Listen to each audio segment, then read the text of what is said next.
We are born free, and we will die free. The time in between, though, that's complicated. In that time, governments, institutions, and our egos will limit our ability to find true freedom in this life. These are real stories of real people overcoming the odds, persevering in justice, and unlocking their potential. Welcome to Finding Freedom. Here's your host, John Oderman.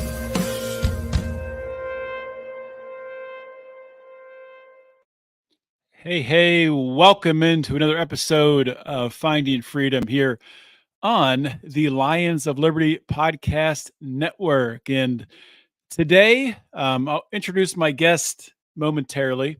But today we're going to be talking about the Jerry Sandusky scandal, mostly.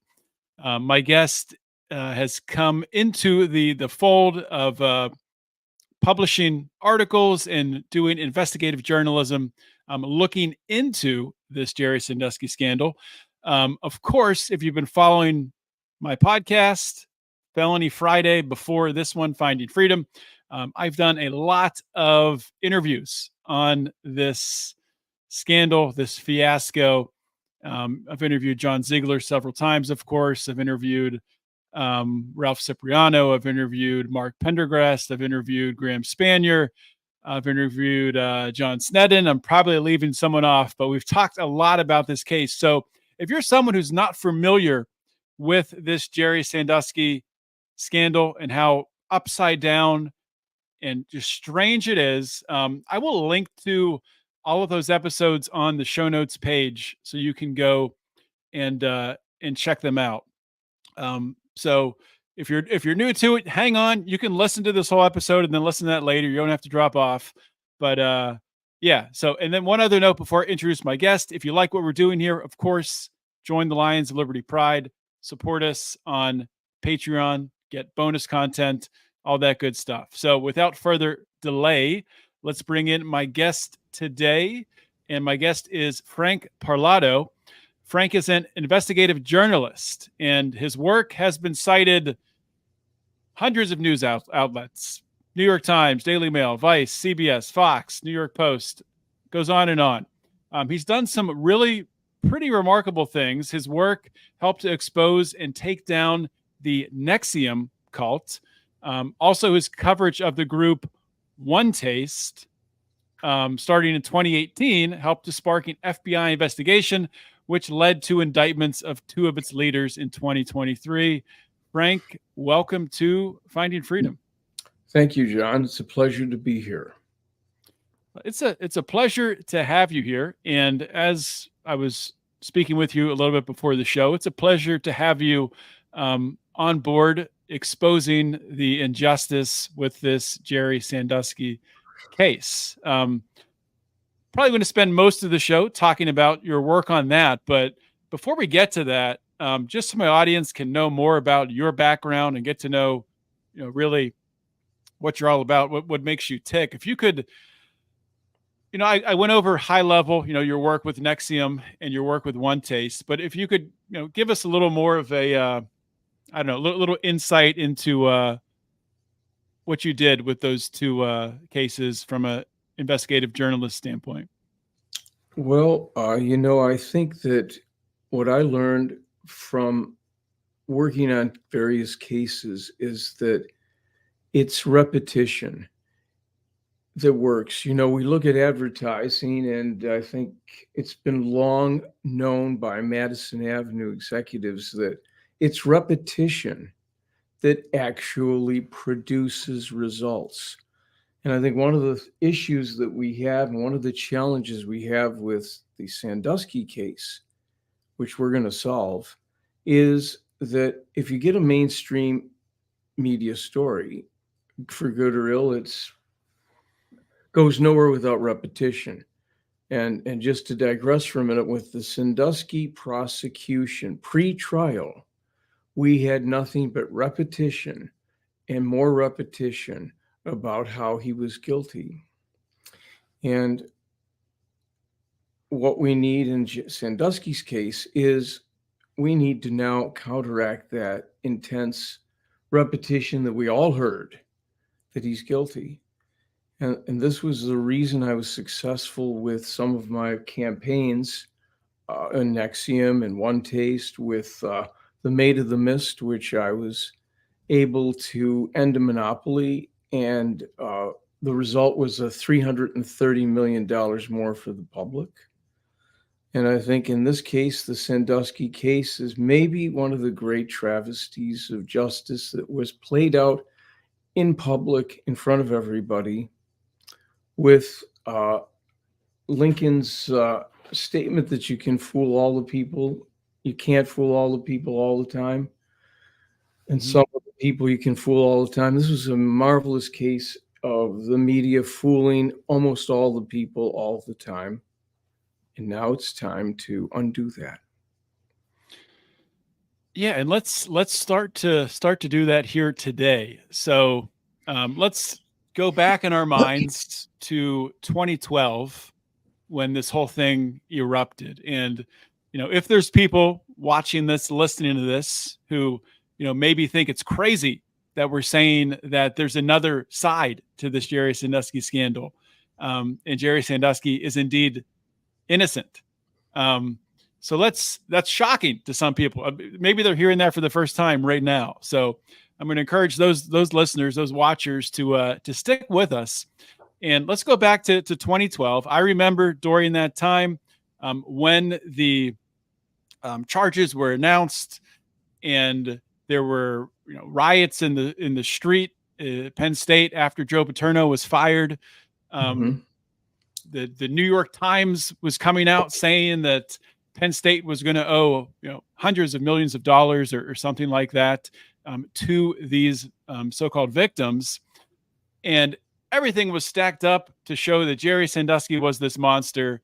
And then as the wheels turned along, this conspiracy charge came about that Paterno and Graham Spanier, the president, and Gary Schultz, the head of the finance department, and Tim Curley, the athletic director, were somehow involved in some grand cover-up to cover up Jerry Sandusky's crimes. So I'm just wondering, to kind of set the baseline here, from your perspective back then, do you remember when you first saw this case, what your thoughts were about it?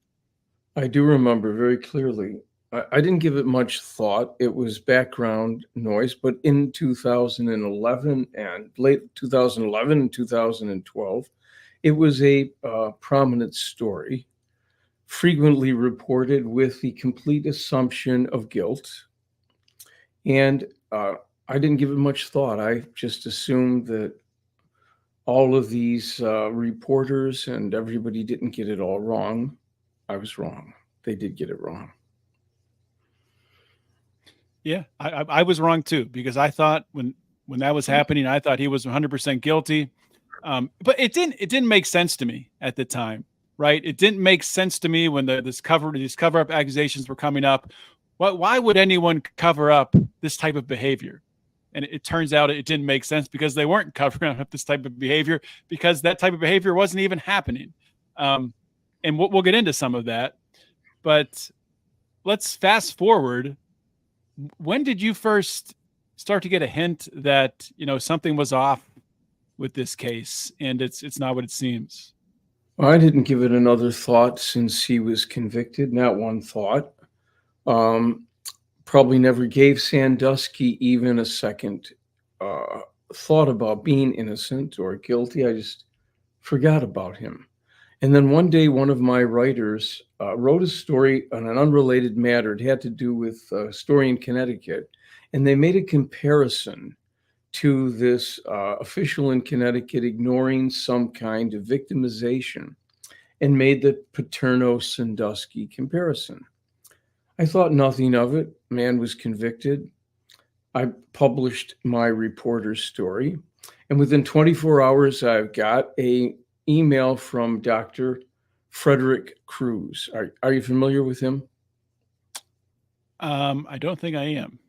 He's probably the other name you might have wanted to mention, along with Ziegler and Cipriano and John Snedden and Mark Pendergrass. Frederick Cruz has been interested in the Sandusky case. He's the former head of the English department of the University of Berkeley, University in California, and best-selling author. His Random House Book of Style has sold over 1 million copies, so he knows the language. And he also has the common sense and the wisdom to see through the falsities. And I believe it was Mark Pendergrass's book that persuaded him that Sandusky is innocent. And he sent me an email within 24 hours of the publication of my story, written by one of my reporters. And he said, and I quote, "The truth about Jerry Sandusky is exactly the opposite of what the public believes." And he sent a link to one of his stories. It was about Graham Spanier, and I believe the story was called, and you can guess what it was about because you know the case. It was called A Shower of Lies. Mm-hmm. And I read his finely written essay, and I was somewhat astounded to see that there was way more to the Sandusky story, and that's what started me. That was in October of 2023. It took me a couple months to study the case, and then I began to write about it. You moved pretty quickly then. That was only the beginning of last fall, and the amount of content that you're producing around this case is pretty remarkable. And I guess that goes back to the repetition, continuing to report on this case and get more articles out there. Is that the idea? Yes, repetition is what we need because people don't want to get it. People are not capable of getting it just because someone says so. They've got to see it from different angles. And what's happening now is more and more people are reading these articles.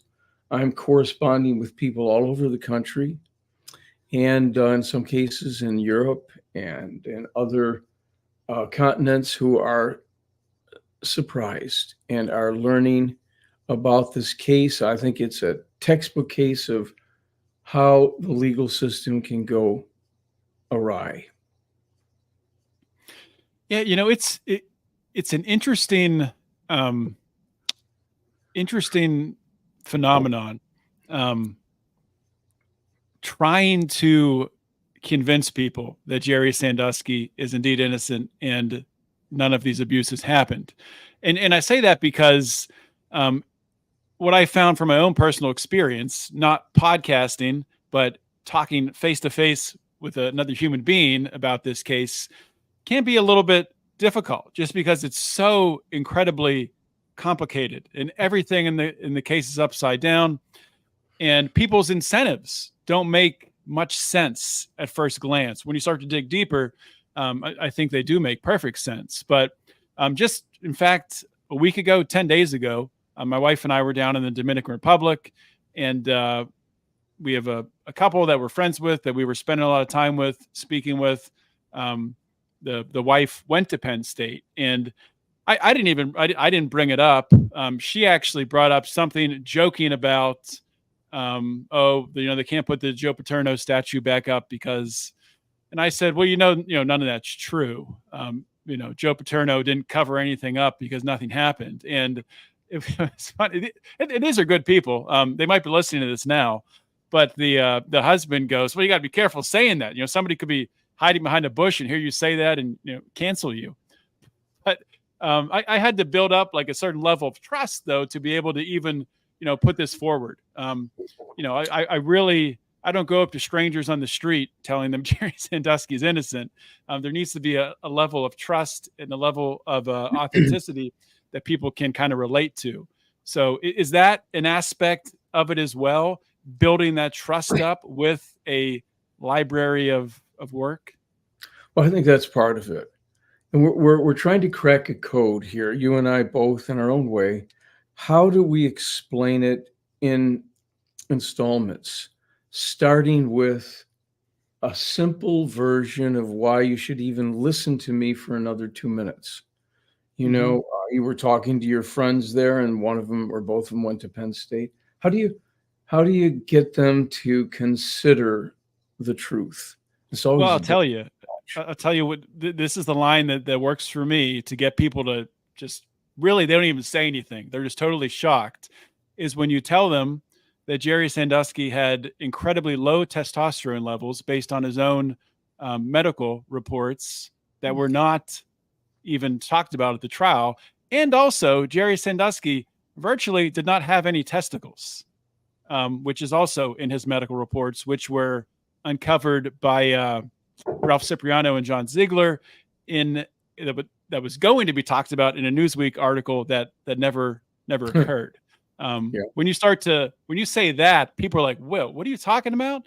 I'm like, "Oh yeah," and none of his accusers mentioned that fact that he had no balls. When you mention that, it's like, okay, now I'm listening. Now I'm listening. Well, that's a good introduction. I've thought of different ways to start off. One of the ways was that every single person who testified at the trial had a civil lawyer in advance of the trial, and every one of them collected, and there was 8 of them,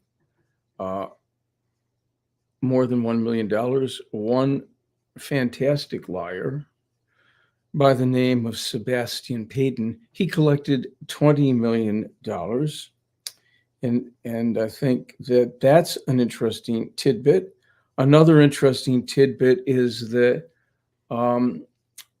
most of the accusers didn't say that Jerry abused them when they were first interviewed, and many of them underwent therapy for recovered memories. And the rest of the world knows that that's a discredited bit of quack science. They didn't know it in Pennsylvania, but they know it everywhere else. Maybe I'm wrong, but I'm pretty sure that repressed memory theory is not supposed to be admissible in court. You are correct. You could challenge it, and Jerry's attorney failed to challenge it with what's called a Fry hearing. You can challenge the testimony of so-called scientific testimony based on there's not a consensus in the scientific community that it's valid. This is well-known law. Unfortunately, Jerry Sandusky's attorney didn't know much of the law. Mm-hmm. The other one that is good to bring up, I think, is with the shower incident, because people, the next question you'll get after you start to poke a hole is they'll say, "Oh, well, what was Mike McQueary lying?" If they even know his name, they'll say, "Was that Penn State coach lying?" Not even knowing he wasn't a Penn State coach; he was a graduate assistant at the time, and a very integral part of Mike McQueary's motivations for even going to Joe Paterno had to do with the fact that there had just become a wide receiver coach spot that had opened right around that time. And it's likely that Mike was looking for an excuse to get some FaceTime with Joe right then.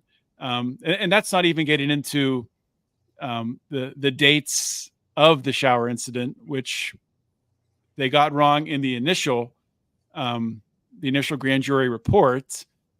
Sandusky notified them that they were wrong, and then John Ziegler is the one who uncovered that date also was incorrect, and it was actually further back in time, which means that Mike McQueary waited even longer to so-called report or at least speak to Joe Paterno. And I think an important thing to underline there is Mike McQueary didn't even get that wide receiver coaching job at that point in time. So some cover up that was. Mm-hmm. Yeah. But he did get $9.7 million from Penn State. Yeah.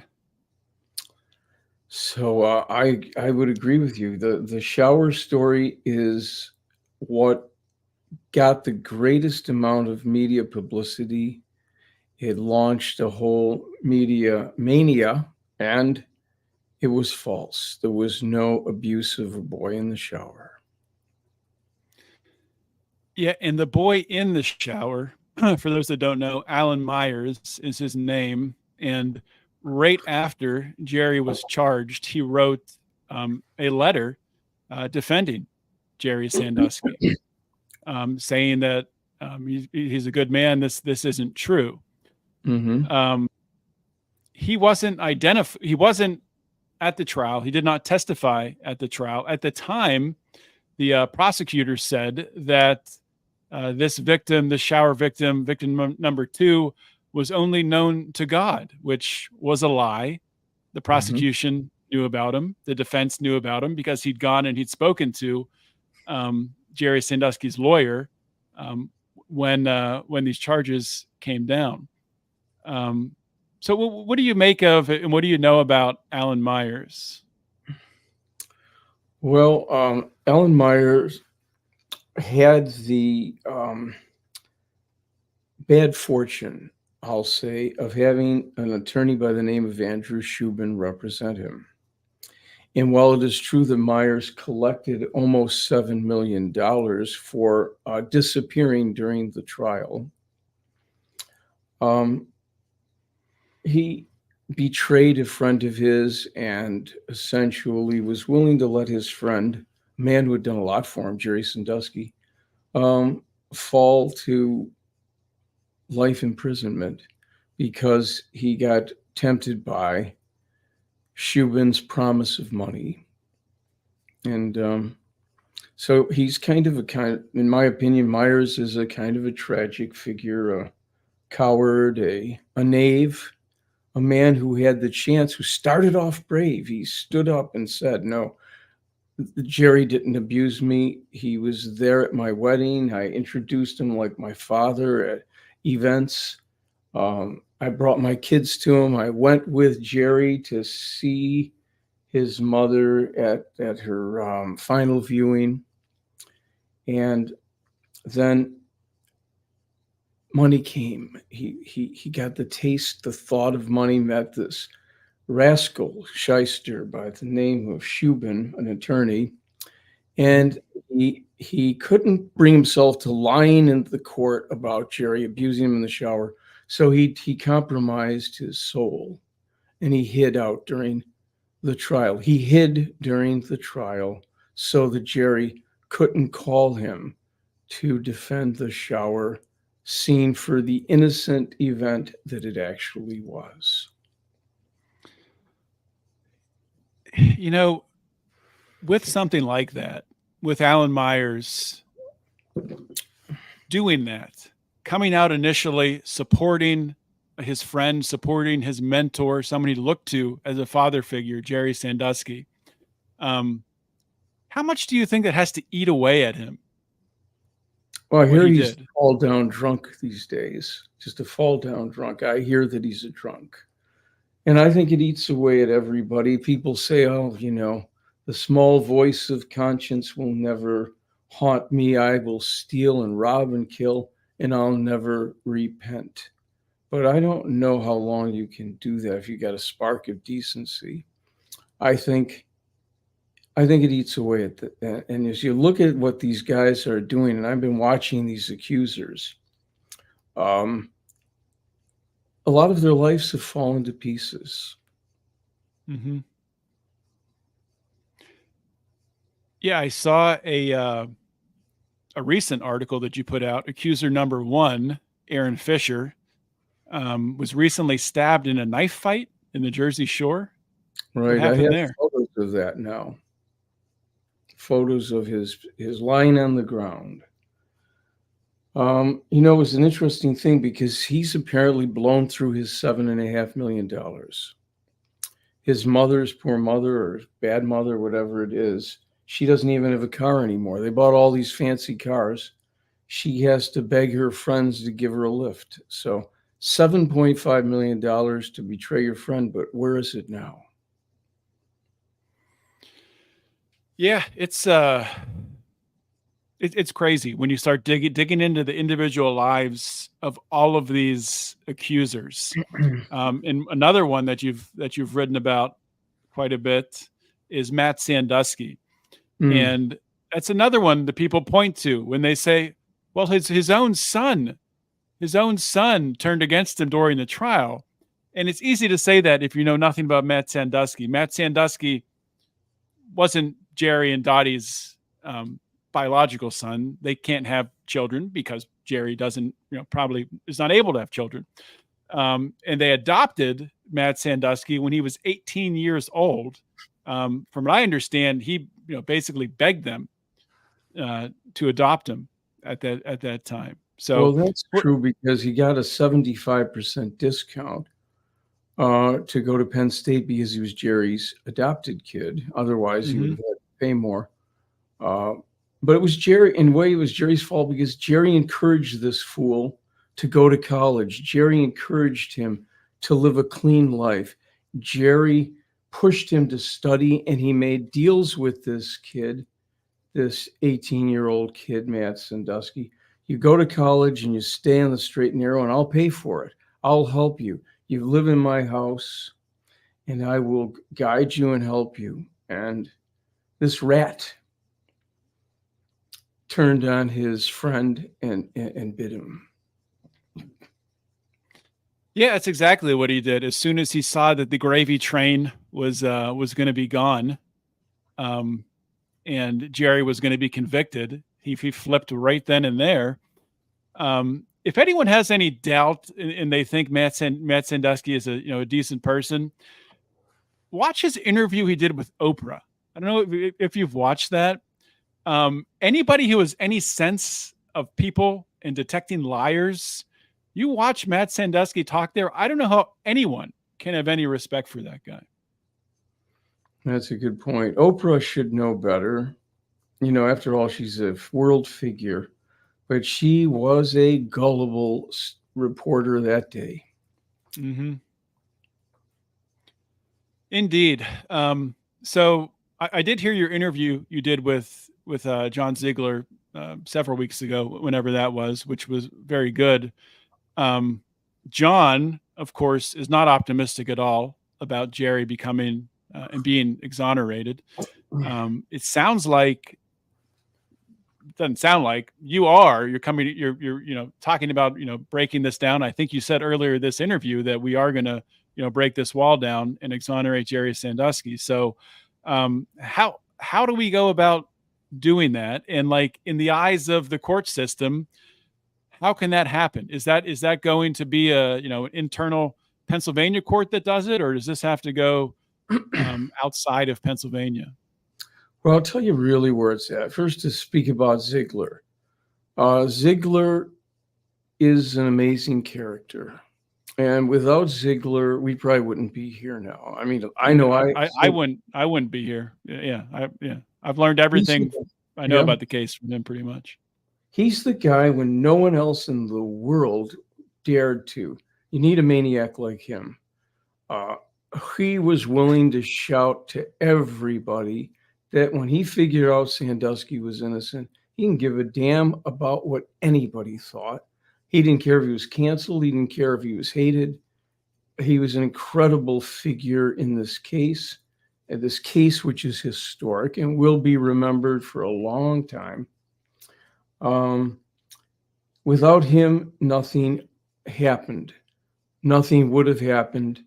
He figured it out first, and he was relentless. My God, what an advocate he could be. He may not be the most diplomatic person in the world, and so he did the hard work, and now we need a little bit of diplomacy too. Got to balance it. Mark Pendergrass did this incredible forensic review, and we have to credit him for being able to put it together almost like a forensic masterpiece. And then you had the very hard-hitting, in-your-face, excellent writer, Ralph Cipriano, and joined by John Snedden. John, right? Mm-hmm. The federal investigator that looked into this case and knew it was bull. So now we're at the point you asked the question, can we win? The answer is we will win. We must win, not just for the sake of Jerry Sandusky, but for the sake of American justice. We believe in liberty. We cannot sit idle with a man that we all know by a little bit of study did not get a fair trial. A little more study will show you that he's innocent. A little more study will show that the people that accused him were deliberate liars. So we have one more issue now. Will the judiciary of Pennsylvania ever admit they're wrong? The answer is the judiciary will never admit they're wrong unless they have to. And the only way they'll have to is when the public pressure becomes so great. There's no such thing as justice. It's all personal interest. The Pennsylvania judiciary will not be concerned with justice, but they will be concerned with their reputation. Right now, if they were to admit what is true, that Jerry did not get a fair trial, they will be worried about their reputation. However, the day will come, and it's coming fast, when their reputation will be more damaged by not taking action and freeing this man. And they're going to have to find some fall guys. Among those fall guys is the judge, Cleland. Among those fall guys are the prosecutors, Fina, Eshba, and Lion Joe McGettigan. And the fall guys are the therapists, and of course, the liars, the little liars, the so-called boys who were all men when they testified. And those are the fall guys, and they're going to take a fall. It may wind up being an FBI conspiracy racketeering investigation when it's done, because this is an ongoing racketeering enterprise, and people may wind up in prison. Not Sandusky. They'll trade places with Sandusky. Do you think there's any way, and I just thought of this now, so I haven't thought this through. This might be a stupid thing to say. I'm a Penn State alumni, so I'm saying this as a Penn State alumni, but is there any way this takes Penn State down with how they have enabled a lot of this in a weird way with this incentive to pay off these victims, so the story just kind of goes away? Yeah, it never goes away. It'll never go away. I think Penn State's in much more jeopardy now than they were when they first supported the lies. And I think that there'll be a boycott of Penn State. I think there'll be enrollment drops. I think ultimately, when history corrects itself, Penn State and some of the trustees, John Sherma and Ira Luber, and some of the others who they didn't give a fig about truth or justice. Sherma had a former CEO of U.S. Steel. He had a vendetta against Joe Paterno. You know that, right? Oh, yeah, absolutely. And then there was Ira Lubar. He's a character. He's the guy that wants to bring gambling to Penn State students. And this guy, I don't think ever saw anything but dollar signs in his small imagination. He didn't care about victims or innocence or guilt. All he wanted to do was curry favor with certain lawyers who were representing some of these accusers. And for Luber, and I can prove this, it was always more about who the lawyer was than what the claims were. He didn't care about the claims. He must have known the claims were fictitious. Can you expand on that? So you're saying that I don't want to put words in your mouth, so I'll just let you expand on that. You said that he cared about who the lawyers were. Right. If you look at the way these things were settled, and there's a bizarre disparity. I don't know if I haven't published it yet, but I have a list of what every single person got who made a settlement with Penn State. And besides the 8 liars at the trial, there was a couple dozen more, you know that, right? Who came after the fact and created various fantastic stories. And they all broke down into, and we see the settlements, there were certain attorneys that were favored. And that's because Luber wanted to strengthen his relationship with certain lawyers who could do him a lot of good in his various real estate and other enterprises. And, you know, lawyers have a big hand in picking judges, and lawyers lobby, and lawyers contribute to political campaigns. And it wasn't his money. He was able to give away $100 million. He was the head of the committee for settlement, a very foolish move because they vetted no one. And Lubert, and I'm happy to challenge him. Maybe he'll like to come on your show and debate me on this. That would be great. You could invite him and tell him I'm happy to challenge him on this assertion I make right now, which was he was more interested in who the lawyer was for the so-called victim than he was as to what their claims were. And I'll take it a step further. He gave signals to some of these lawyers as to how to modify and manipulate their claims to maximize their dollars. Can you go a step further and tell me what was the signal and what were the modifications to maximize? Well, the big modification was post McQueary.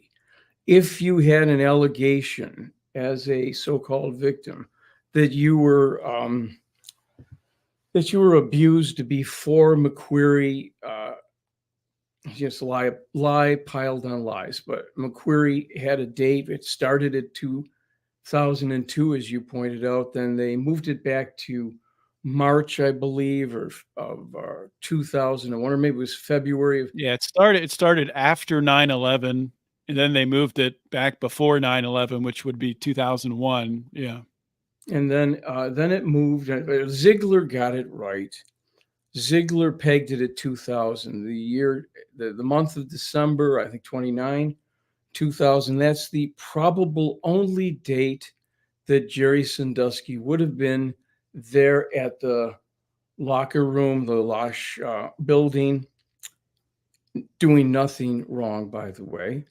And so the signal was to the lawyers, if you say that the abuse happened after 2001, the official date of the shower incident, you can make more money because Paterno knew, the university knew they should have done something and they didn't. The liability is greater. Before 2001, how would they know?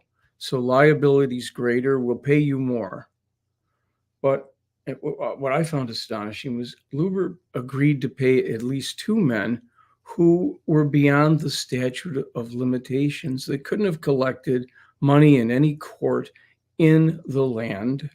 Mm-hmm. One of them was Matt Sandusky, who collected $325,000 in a claim that couldn't be pursued because of statute of limitations. And the other was a guy, I think his name was Tice, who claimed that this occurred in the 1970s. And he claimed that Sandusky raped him at a urinal and that he was a contortionist who was able to turn himself around, twist his body, headbutt Sandusky, knock his teeth out, things that never happened. And then he had a conference call with Joe Paterno and an administrator in the 70s before there were conference calls. And he got paid $200,000. That's one that got leaked out. I guess when Penn State's insurance company, what was the dispute between Penn State and their insurance company at the time that was paying these out? Well, yeah, there's rules about paying.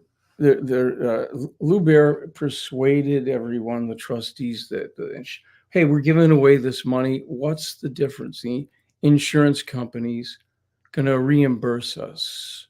I think he thought the reimbursement would be 50%. So it's really not costing us $100 million. It's only costing us $50 million. That's just a drop in the bucket for a big billion-dollar university to save its reputation. But the insurance company has some rules, and there were some contracts between Penn State and the university. It's called insurance contract, where you just don't pay anybody anything for anything they say. You have some obligations to vet things. And it was clear that Penn State didn't vet anything. They were just handing out the money. And so the insurance company and Penn State got into litigation. And I believe that it ultimately settled where the insurance company did not pay half reimbursement, but they paid 25% reimbursement. I think that's how it ultimately settled. And so it cost Penn State an additional, I don't know what, $30 million extra for their lack of vetting these things. Absolutely insane. What are your thoughts on Scott Paterno? And really, I guess it's more than Scott Paterno. So Scott Paterno, I think a lot of people don't know, but really Scott Paterno was very key in turning this narrative, creating this narrative that Jerry Sandusky is the monster. Let's everyone look at Jerry Sandusky when he wrote the statement that Joe Paterno released saying, with the benefit of hindsight, I wish I'd done more, which essentially said Jerry's guilty. I knew about it, which wasn't real because it couldn't be real because it didn't happen. Scott is not very likely to backtrack on that. I don't think there's any chance he will until it runs him over, which if I'm to agree with you, which I'm hopeful that you're right, then it will run him over. But along with Scott, there's a huge group of Penn State alumni who are on this side of things where they think that Jerry's guilty, but Joe's innocent and knew nothing about it. They want Joe's statue back up, but they're unwilling to even question, to question Jerry Sandusky's guilt in any capacity. That's not something they want to touch. So is that an element that you've been exposed to? Have you talked to people on that side of the scandal? Yes. Yeah. It's lamentable because Joe Paterno is or was a great man. He is a national treasure. He should be accorded a place in the history books for his bold way of keeping integrity in the collegiate world of athleticism. And, Paterno got caught up in this in the very, very last couple months of his life. My understanding was he didn't know how sick he was until this hit him. Maybe it exacerbated his demise. Probably it did. He was a man who had integrity, and his son, Scott, was more interested in balancing the spin and counterspin than finding out the truth. And the truth would be much more beneficial to the legacy and the teachings of this good man, Paterno, which is that Paterno's innocent because Sandusky is innocent. There was no shower incident. There was nothing to cover up. Everybody acted precisely correctly. Paterno, Schultz, Spanier, and Curley, they acted appropriately. And that's what Paterno should have said, Scott Paterno. Instead, he spun this thing thinking he could extricate his dad's legacy from the media onslaught.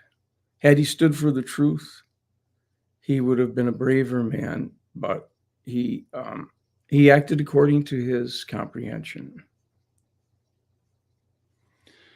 Yeah, and I think that is a part of the key of getting this thing overturned is those Penn Staters that they want Joe Pa to be recognized. They want, the stadium or the field named after him. They want the statue back up. They need to understand that that's never going to happen unless you uncover the whole truth of the case. And once they come to understand that and we can get them on board, I think that would go a long way to making some progress there.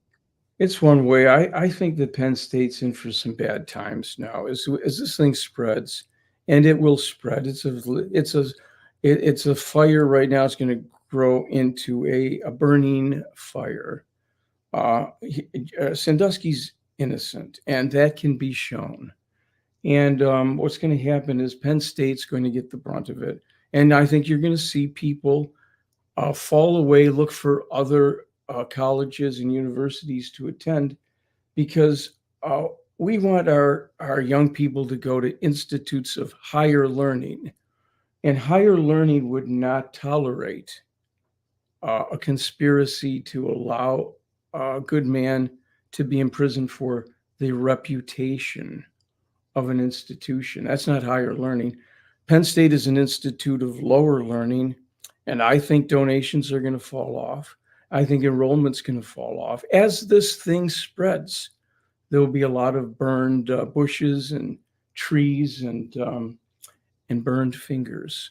I think Penn State's in for some very bad times in the next 12 months. So you had mentioned how you, and we're almost out of time here. I'm going to wrap this up here shortly, but you had mentioned how you first came to question this case. Had someone reach out from one of your articles. Have you had similar things happen to you with your articles now? People reaching out to you who have learned the truth through reading your work? Yes, it's now in the thousands. People are changing their opinions. So we're experimenting how to tell this story simply and honestly and intelligently, and then we're going to bring it everywhere. We're going to shout it on the rooftops. We're going to put it in every newspaper. We'll put it on billboards. We're going to prove his innocence before it's too late. He's 80 years old. He spent 11 years in prison. And there's a lot of villains here that are going to come to the bar of justice. Well, I hope you are right. You are right, Frank Parlato. It's been a pleasure getting to talk with you today, and probably do it again down the road because there's always more to talk about and dig into it. But before I let you go, if you could give some plugs for where you're publishing all of this work at the Frank Report and anything else that you're working on. Well, I want to just say very briefly, you studied this case. Any intelligent person who studies this case will find out the flaws in it. And so I challenge people to study it. They can do that by my website, frankreport.com. That's frankreport.com. I publish in other publications as well, but start at frankreport.com or buy Mark Pendergrass's book, The Most Hated Man in America, for a good overview. And we're just beginning now. So that's where I'd like to leave it is come and learn the truth. And another great resource I have to mention is John Ziegler's podcast, With the Benefit of Hindsight. Excellent. It's like 17 episodes, and I don't think there's been anyone who's listened to all the entire podcast and hasn't been a staunch supporter of the truth after that. So if we could get people in the law schools to study Ziegler's podcast, it would revolutionize the law. Yeah, indeed. Frank Parlato, thank you so much for the work you're doing, and thanks for coming on the show. It's been a great pleasure. Thank you. All right, that wraps today's show, my interview with Frank Parlato. As I said at the top of the show, I will be sure to link to on the show notes page for this episode to every interview I've done about this Jerry Sandusky case. In fact, I should probably create its own page where everything is just there and people can just go and find everything. I used to have that in the past, but we changed website platforms and it disappeared. So I will do that again and get that up and let you know where to find it. But thanks for listening. And like I said, if you are someone if this is the first time you've heard about anyone questioning, Jerry Sandusky's guilt, please do the research just as Frank said before. I mean, you can learn about it yourself. You don't have to listen to me. You don't have to listen to Frank. You don't have to listen to John Ziegler. You can learn about this case yourself. All the information is out there in a plethora of places. So I will see everyone next week with another great episode. In the meantime, always remember to keep your head up and the fires of liberty burning.